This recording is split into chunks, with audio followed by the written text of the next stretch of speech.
urte sortu zen proiektu bada, berez musika talde bat, eta literatura, hitza eta musika uztartzen ditu, eta guain dela urte bete hasi zuen ibilbidea talde honek, baina esan daiteke duela hilabete inguru aurkeztu dula bere burua taldeak.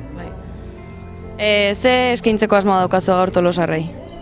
Lehenek esan duen bezala, aurkezpen bat ingendun noen dola hilabete zarautzen, baina pixka formato txikikoa zen, nahi gendun beroketa saio batin kontzertu handixea aukin hasi antzokik eta antzokikin hasi aurretik, eta esan genezake hau izango dela benetan tempora formato handin, repertorio osoakin eskainiko lehenengo emanaldia. Orduan, gutzat test bat da neurri handi baten, beren estrenoa bai gutzat eta bai publikoantzat. Orduan eskainiko deuna da egiten dakigu, aldeun honena, eta espero ezagun publikoak berdin baloratzea.